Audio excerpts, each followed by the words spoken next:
Hey fam, welcome back to the channel. So I would not be coming to you if this was not important, if this was not something that you need to know right now, and you need to listen clearly to it. If you have not heard this story yet, you may want to get yourself stocked up, because what we are looking at right now could be a flashback even worse than 2020, even worse than the blockage in the Suez Canal.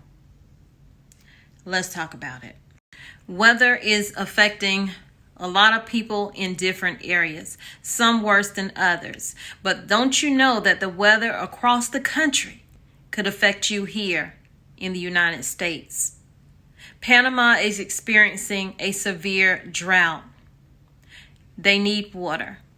We need water in the Panama Canal because thousands of ships pass through there every single day carrying goods. This is going to be worse than ever before. This is going to get worse before it gets better. That is what the headlines are saying as the Panama Canal piles up due to drought, reaches 154 vessels.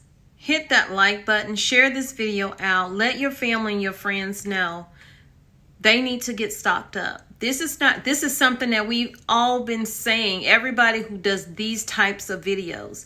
And a lot of people say we are fear mongering. No, we know that at any moment, anything could happen. Okay? The number of vessels waiting to cross the Panama Canal has reached 154, and slots for carriers to book passage are being reduced in an effort to manage the congestion caused by ongoing drought conditions that have rolled the major shipping gateway since the spring. The current wait time to cross the canal is now around 21 days. And y'all, this was maybe 2 to 4 days ago. I'm pretty sure it has gotten worse, that the backup of containers is happening. There was a ship that was carrying too many containers, and because of new rules and regulations, they were forced to leave many of those containers behind.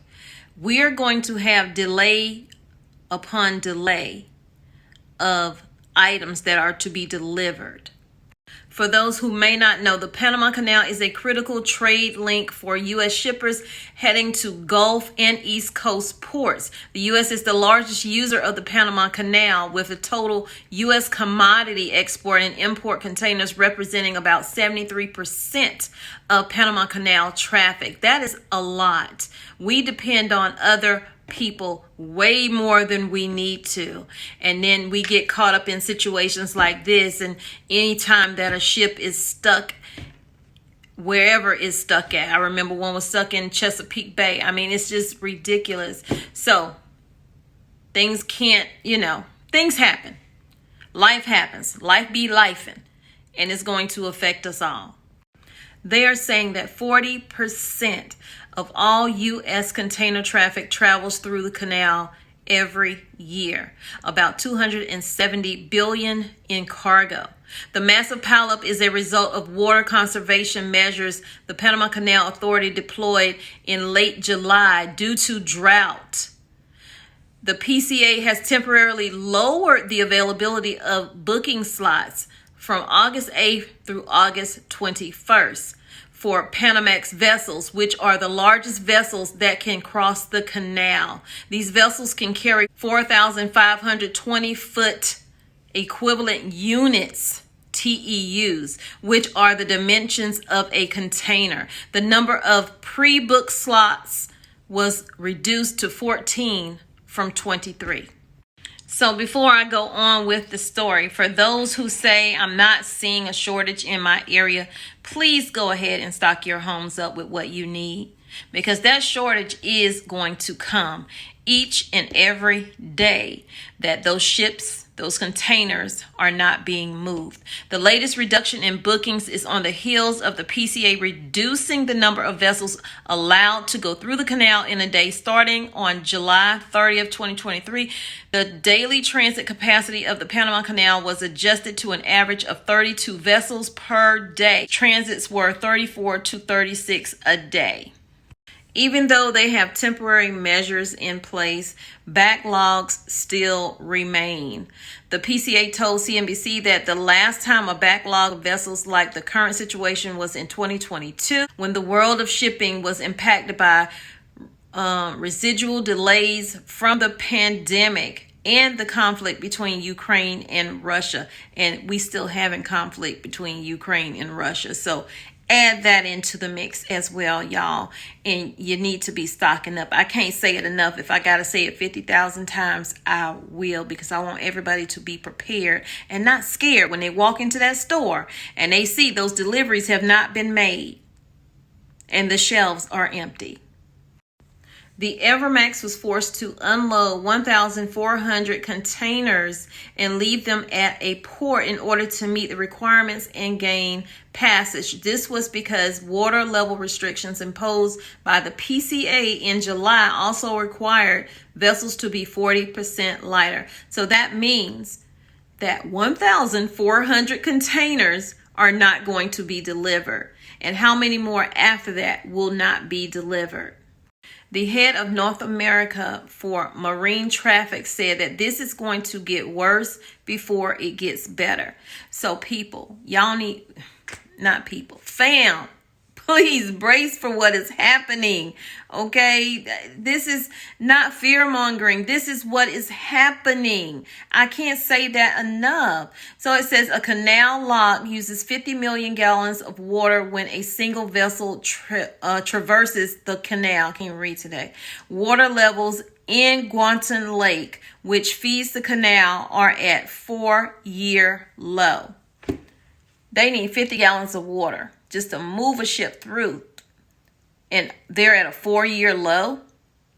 Y'all, we stuck like Chuck again. So what this is going to boil down to is finances, money. It is going to cost these companies more money to ship because they may have to go a different route. That route is going to be longer. You're going to have to pay for fuel, manpower, etc. We're going to get fed those prices. And we're already dealing with inflation just over the top. I mean, my oldest daughter called complaining that they barely got any food from when she went grocery shopping, and she spent a lot of money. It's just not making ends meet at all. People are struggling each and every day, pay bills, feed my kids, get gas to go to work, come back, take the kids to school, all this other stuff that you have to do. So it's saying that the wait is longer to transit the canal, or ocean carriers make a business decision to take alternative routes, which add time and fuel costs to the journey. Shippers using multiple vessels to move their freight adds to freight costs and longer lead times to secure bookings. Ultimately, he said, these costs may end up being passed down to businesses and consumers. Exactly what I just said before I even read it. I mean, it just makes sense. That is what is happening. And we're always going to eat that, unfortunately. So the top 5 West Coast ports showed a decrease of 4.1% in July. And the top East and Gulf Coast ports processed an increase of 4.1% during the same time frame, because see, people are rerouting and using other ports, and they especially was using other ports when they thought that a couple of companies were going to strike. So it says, now is not the time to further stress this supply chain that are still straining under ongoing logistical pressures, even though a lot of people are seeing their shelves full. Or seems full. Okay, it's almost like when you're cleaning. I notice when I do my cleaning videos, it looks like I'm not cleaning anything. It looks like it's already clean. But upon further review and getting closer to the situation, you can then see clearly there's something there.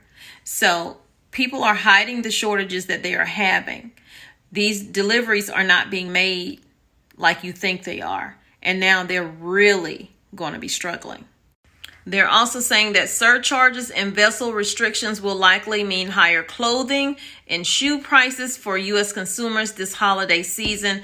So, y'all, we coming into fall, okay? We coming into fall. Kids are going back to school. Some kids are already back in school and even going off to college.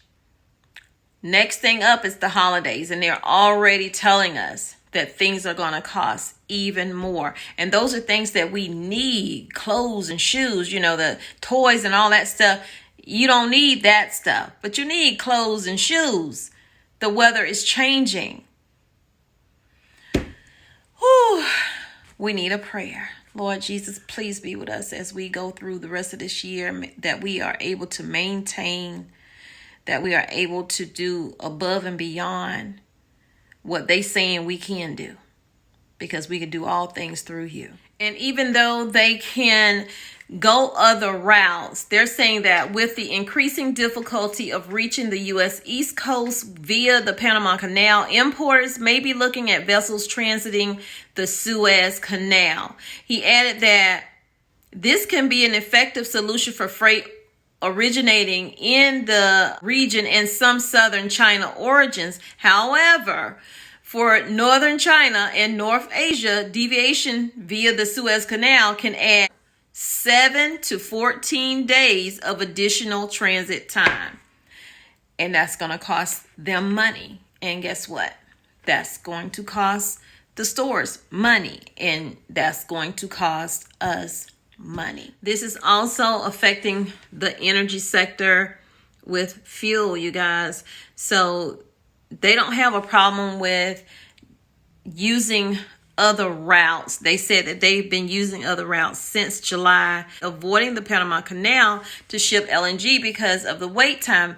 The canal is the quickest route for LNG market to reach Asia. Coal traffic is also being impacted and making adjustments. India is a big importer of U.S. coal, and vessels carrying the commodity also use the canal.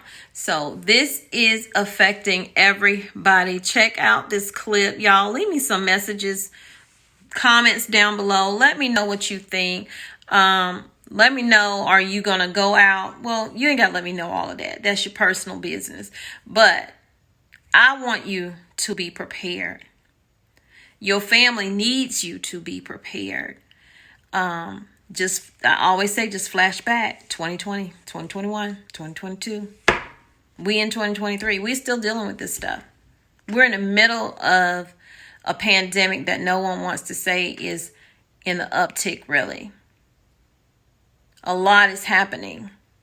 So stay tuned. If I have an update on this, I'll bring it to you. Y'all take care. I love you, but God loves you more. He created only when you be the best you that you can be, and when you are, go out and spread God's love, because God is love. Peace, love, and light. Thanks for being here on Tommy Bites TV. Drought conditions at the Panama Canal are not improving, and the water conservation measures is creating massive congestion. 154 vessels are waiting to cross the canal. The backup is a result of the reduction on the daily number of vessels allowed to cross. The Panama Canal Authority tells me they have not seen a backup like this since 2022, when the canal was faced with disruptions created by Russia's war in Ukraine and the volume of pandemic orders. Now, the lower water levels is also restricting the weight of vessels. This is adding to the congestion because shippers now need to use multiple vessels to move their product. This also increases costs. Recently, the vessel Evermax was too heavy and was forced to unload 1,400 containers at the port of Balboa in Panama in order to meet those requirements. Those containers were left behind. The Panama Canal is a premier trade waterway for the global shippers because it is one of the fastest routes to move containers and commodities to Asia. 40% of all U.S. container traffic travels through the Panama Canal every year.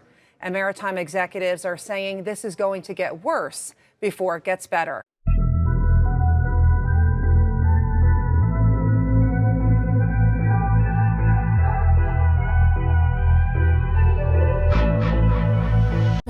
I want to thank each each of you personally for signing up and joining the membership. If you would like to join, click the button on